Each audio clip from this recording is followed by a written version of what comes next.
Good morning. আশা করছি সকলে ভালোই আছো। আজকে আমরা যে বিষয়টা নিয়ে আলোচনা করব সেটা হলো জীবনের উৎপত্তি।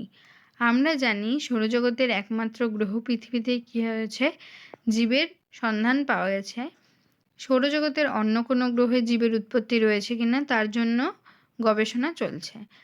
পৃথিবীতে প্রথম প্রাণের সঞ্চার কীভাবে ঘটেছিল সেটা জানতে হলে আমাদেরকে পৃথিবীর বা জীবনের ইতিহাস সম্পর্কে জানতে হবে। সেজন্য বিভিন্ন পৃথিবীর সৃষ্টি কীভাবে হয়েছিল বা এই মহাজগৎ কীভাবে সৃষ্টি হয়েছিল তার জন্য বিভিন্ন থিওরি রয়েছে। তার মধ্যে একটি থিওরি হলো বিগ ব্যাং থিওরি। সেই অনুযায়ী মনে করা হয় যে প্রায় কয়েক বিলিয়ন বছর আগে প্রথম একটি মহাজাগতিক বিস্ফোরণ ঘটে। এই মহাজাগতিক বিস্ফোরণ ঘটার ফলে আমাদের যে ইউনিভার্স সেটা তৈরি হয়। সেই ইউনিভার্সের শক্তি ধীরে ধীরে ছড়িয়ে পড়তে থাকে এবং ইউনিভার্সটা ধীরে ধীরে ছড়াতে থাকে। এভাবে বিভিন্ন ধরনের গ্যালাক্সি তৈরি হয় এবং গ্যালাক্সির ভিতরে বিভিন্ন রকম সৌরজগৎ তৈরি হয় এবং সৌরজগতের মধ্যে বিভিন্ন রকম নক্ষত্র ও গ্রহের সৃষ্টি হয়। এভাবেই আমাদের পৃথিবীরও সৃষ্টি হয়েছে। পৃথিবী সৃষ্টির সময় ছিল ধূলিকণা ও গ্যাসীয়পূর্ণ একটা জ্বলন্ত আগ্নেয়পিণ্ড।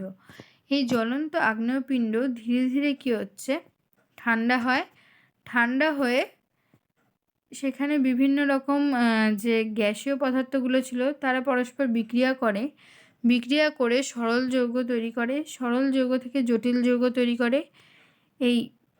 তারপরে সেখান থেকে সরল যৌগ তৈরি হয়, সরল যৌগ থেকে জটিল যৌগ তৈরি হয় এবং ধীরে ধীরে বিভিন্ন রকম জীবের উৎপত্তি ঘটে। অর্থাৎ পৃথিবীর মধ্যে যে বিভিন্ন রকম মৌলগুলো রয়েছে বা কেমিক্যালসগুলো রয়েছে সেগুলো থেকেই বিভিন্ন রকম যৌগ গঠনের মাধ্যমে জীবের উৎপত্তি ঘটেছে বলে মনে করা হয়। জীবনের উৎপত্তি নিয়ে বিভিন্ন রকম মতবাদ রয়েছে।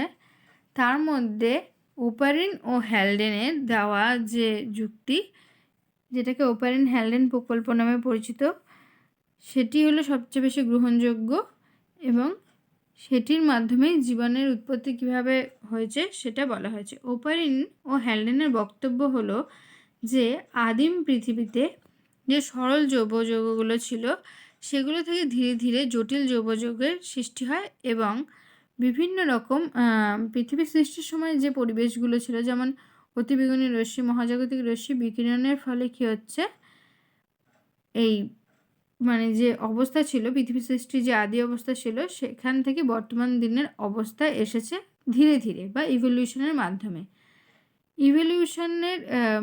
এই ইভলিউশনে আবার দু রকম রয়েছে, একটা হলো রাসায়নিক বিবর্তন, একটা হলো জৈব বিবর্তন। রাসায়নিক বিবর্তন বলতে আমরা বুঝি একটা জটিল ও ধারাবাহিক পদ্ধতি যার থেকে কী হচ্ছে, সরল থেকে জটিল জীবের সৃষ্টি হয়।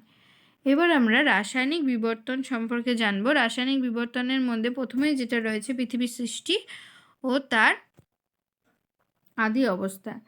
পৃথিবী সৃষ্টির সময় আজ থেকে প্রায় 500 কোটি বছর আগে পৃথিবীর সৃষ্টি হয়েছিল। তখন পৃথিবী ছিল গ্যাস ও বাষ্পপূর্ণ একটা আগুনের পিণ্ড। ধীরে ধীরে ঠান্ডা হয়। যখন ঠান্ডা হতে শুরু করে তখন পৃথিবীর মধ্যে যে ভারী মৌলগুলো ছিল সেগুলো পৃথিবীর কেন্দ্রে চলে যায় এবং কেন্দ্র গঠন করে। তারপরে যেগুলো মাঝারি মৌল ছিল সেগুলো হলো মাঝখানে থাকে এবং হালকা মৌলগুলো দিয়ে পৃথিবীর যে গ্যাসীয় পরিবেশ সেটা তৈরি হয়। এভাবে সেই সময় পৃথিবীর টেম্পারেচার 5000 থেকে 6000। এই সময় হাইড্রোজেন, কার্বন, নাইট্রোজেন, অক্সিজেন এগুলো মুক্ত অবস্থায় ছিল না, এগুলো হলো পারমাণবিক অবস্থায় ছিল। এই সময় পৃথিবীর অবস্থা ছিল বিজারক ধর্মী বা রিডিউসিং ধর্মী, কারণ এই সময় পরিবেশে মুক্ত অক্সিজেন ছিল না। এই সময় অক্সিজেন ছিল জলের সঙ্গে যৌগরূপে অবস্থান করত, কার্বনের সঙ্গে কার্বন ডাই অক্সাইড রূপে, কার্বন মনোক্সাইড রূপে। এইভাবে পরিবেশে বিভিন্ন রকম মৌলগুলো যুক্ত হয়ে, যেমন হাইড্রোজেন যুক্ত হয়ে অ্যামোনিয়া, তারপর বিভিন্ন রকম হাইড্রোকার্বন যুক্ত হয়ে মিথেন প্রভৃতি তৈরি হয়েছিল। এভাবে তৈরি হওয়ার পর কী হচ্ছে, পৃথিবীর মধ্যে কিন্তু তখনও আমরা যে বর্তমান দিনে বায়ুমণ্ডল দেখি তখনও কিন্তু বায়ুমণ্ডল বা আবহাওয়া মণ্ডল তৈরি হয়নি। তখন পৃথিবীতে কী হচ্ছে, বিভিন্ন রকম আগ্নেয়গিরির অগ্ন্যুৎপাত, বিদ্যুতের চমক, ইউভি রে সরাসরি পৃথিবীর বুকে আছড়ে পড়তো এবং তাদের গতিও ছিল অবাধ। যেমন এখন আমাদের পৃথিবীতে কোনো কিছু মহাজাগতিক রশ্মি আসতে হলে প্রথমে অক্সিজেন যে স্তরটা রয়েছে বা ওজোন যে স্তর, অক্সিজেন স্তর না, সেই ওজোন স্তর ভেদ করে আসতে হয় এবং সহজে পৃথিবীর মধ্যে কোনো জিনিস বা উল্কাপিণ্ড বিভিন্ন রকম যে মহাজাগতিক বস্তু সহজে কিন্তু প্রবেশ করতে পারে না, কিন্তু তখনকার দিনে খুব সহজে আছড়ে পড়তো এবং ক্রমে ক্রমে পৃথিবী কী হলো, আরও শীতল হতে থাকলো। শীতল হতে হতে যখন পৃথিবীর টেম্পারেচার 1000 ডিগ্রি সেলসিয়াসের কাছে আসলো, তখন জলীয় বাষ্পগুলো শীতল হয়ে বৃষ্টি হয়ে পৃথিবীর বুকে নেমে আসলো। দিনের পরের দিন এভাবে বৃষ্টি চলল। এইভাবে কী হলো, সাগরের উৎপত্তি হলো বা সমুদ্রের উৎপত্তি হলো এবং বায়ুমণ্ডলের যে গ্যাসীয় পদার্থগুলো কী হলো, বিভিন্ন রকম বৃষ্টি হচ্ছে ফলে যেগুলো হলো আমাদের শিলা ছিল বা পাথর ছিল, সেগুলো ক্ষয় হয়ে বিভিন্ন রকম খনিজ লবণ বৃষ্টির জলে দ্রবীভূত হয়ে কোথায় মিশলো, এই যে সমুদ্রের যে জল রয়েছে সেখানে মিশলো, কিন্তু তখন কিন্তু সমুদ্রের জলটা ছিল উত্তপ্ত। বিজ্ঞানী হ্যালডেনের কথায় উষ্ণ তরল স্যুপে, অর্থাৎ এই যে সমুদ্রের জলটাকে, সেটাকে কী বলা হচ্ছে, হট ডাইলুট স্যুপ বলা হতো। সেখানে বিভিন্ন রকম বিদ্যুৎ ক্ষরণ, অতিবেগুনি রশ্মি, মহাজাগতিক রশ্মির প্রভাবে বিভিন্ন মৌলগুলো পারস্পরিকের কাছাকাছি চলে আসে এবং ক্ষুদ্র ক্ষুদ্র জৈব বস্তু তৈরি হয়, যেমন অ্যামাইনো অ্যাসিড, তারপরে protein, lipid, purine, pyrimidine, acetylene, ethane প্রভৃতি এবং হাইড্রোকার্বন তৈরি হয়। এভাবে পৃথিবীতে প্রথম প্রাণ সৃষ্টির আয়োজন বা প্রাণ সৃষ্টির একটা প্রক্রিয়া চালু হয়। এইরকম ক্ষুদ্র ক্ষুদ্র বস্তুগুলো যুক্ত হয়ে কী হচ্ছে, জটিল বস্তু তৈরি করে। যেমন আমরা দেখলাম যে কার্বোহাইড্রেট রয়েছে বা এক বা একাধিক কার্বোহাইড্রেট যুক্ত হয়ে পলিস্যাকারাইড তৈরি হচ্ছে। যেমন অ্যামাইনো অ্যাসিড যেগুলো রয়েছে, এক বা একাধিক অ্যামাইনো অ্যাসিড দিয়ে পলিপেপটাইড বা প্রোটিন তৈরি হলো। এবার লিপিডের কণাগুলো যুক্ত হয়ে ফ্যাটি অ্যাসিড তৈরি হলো। এই যে বিভিন্ন রকম কেমিক্যালসগুলো মিলিত হচ্ছে বা রাসায়নিক পদার্থগুলো মিলিত হচ্ছে, এগুলোকে কী বলা হচ্ছে, রাসায়নিক বিবর্তন বলা হচ্ছে। এরপর রাসায়নিক বিবর্তনের পর শুরু হলো জৈব বিবর্তন। জৈব বিবর্তনকে আমরা বায়োজেনি বলেও জানি, আর রাসায়নিক বিবর্তনকে আমরা কেমোজেনি বলেও জানি। এভাবে কী হচ্ছে, আজ থেকে প্রায় এরকমভাবে হলো বায়োজেনি স্টার্ট হতে শুরু করেছে। বায়োজেনিতে কী হলো, তখন যে সমুদ্রের জলটা তৈরি হলো, সেই হট ডাইলুট স্যুপে বিভিন্ন রকম জটিল জৈব যৌগ তৈরি হতে শুরু করেছে। এই জটিল জৈব যৌগগুলো যখন তৈরি হলো, তখন কী হচ্ছে, জটিল জৈব যৌগগুলো পরস্পর আকর্ষিত হয়, হট ডাইলুট স্যুপের মধ্যে পরস্পর মিলিত হয়ে কোয়াসারভেট তৈরি করে। কোয়াসারভেট কি? কোয়াসারভেট হলো একটা কোলয়েড কণা যেটা দ্বিস্তরীয় হয় এবং মাঝখানে কার্বোহাইড্রেট, প্রোটিন, লিপিড থাকে।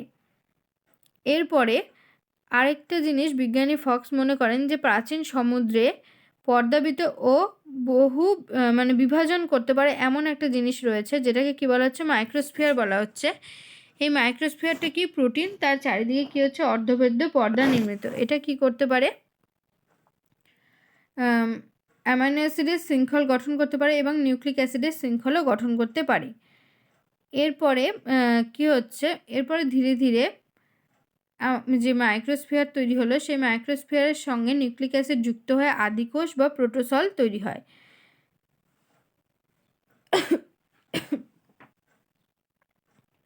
প্রোটোসল তৈরি হয়।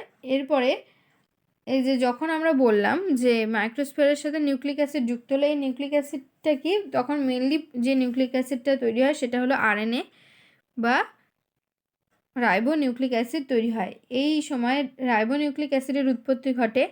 এই আরএনএ থেকে আরএনএ তৈরি এবং আরএনএ থেকে একটা পলিপেপটাইড গঠন করতে পারত।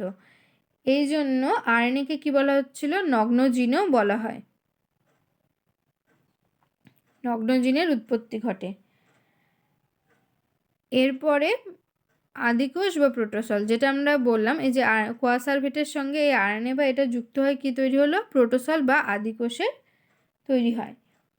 প্রোটোসল যেগুলো বা আদিকোষ যেগুলো ছিল, সেগুলো হলো পৃথিবীর প্রথম প্রাণের চিহ্ন। পরবর্তীকালে আরএনএ থেকে ধীরে ধীরে কী হচ্ছে, ডিএনএ তৈরি হয়, যেটা পরবর্তীকালে জেনেটিক ম্যাটেরিয়াল হিসেবে ব্যবহৃত হয়। এবার প্রোটোসল যেগুলো ছিল সেগুলো ছিল অবায়ুজীবী বা পরভোজী। প্রোটোসল কিন্তু জননে সক্ষম যখনই হলো তখনই কী হচ্ছে, জৈব বিবর্তনের স্টার্ট হলো। আদিকোষে আদর্শ নিউক্লিয়াস ছিল না। প্রাথমিক অবস্থায় প্রোক্যারিওটিক যে কোষগুলো ছিল সেগুলো ছিল ক্রেমো হেটারোট্রপ। কারণ তখন মানে হেটারোট্রপ বলা হচ্ছে কেন, এরা স্বভোজী ছিল না। অর্থাৎ আমরা স্বভোজী তাদেরকে বলি যারা বিভিন্ন কেমিক্যালস নিয়ে নিজেদের খাদ্য নিজে তৈরি করতে পারে। প্রথমে যেটা হলো সেটা কেমো অটোট্রপস বা কেমো অটোট্রপিক ব্যাকটেরিয়া তৈরি হয়। কারণ চারিদিকে তখন এত বেশি কেমিক্যাল ছিল, সেই কেমিক্যালগুলোকেই তারা কী করতো, খাদ্য হিসেবে গ্রহণ করতো। এবং ধীরে ধীরে যখন সেগুলোর মধ্যে কমতে শুরু করে তখন কি তৈরি হয়, অটোট্রপ বা কেমো অটোট্রপ তৈরি হলো। কেমো অটোট্রপের পর ধীরে ধীরে কী হচ্ছে, অক্সিজেনের পরিমাণ ধীরে ধীরে ক্লোরোফিলের আবির্ভাব ঘটে এবং ধীরে ধীরে কী হচ্ছে, পৃথিবীর পরিবেশটাও পরিবর্তন হতে থাকে এবং মুক্ত অক্সিজেন আসে। তারপরে কী হচ্ছে, আমরা যেগুলোকে দেখি সায়ানোব্যাকটেরিয়া তৈরি হয় বা স্বভোজী উদ্ভিদের তৈরি হয়। এরপর ধীরে ধীরে নিউক্লিয়াস যে জীবগুলো তৈরি হয় তাদের নিউক্লিয়াসটা উন্নত হয় এবং তাদের যে পর্দাবৃত অঙ্গাণু সেগুলো দেখা যায়। এভাবে কী হচ্ছে, ইউক্যারিওটিক কোষের আবির্ভাব ঘটে।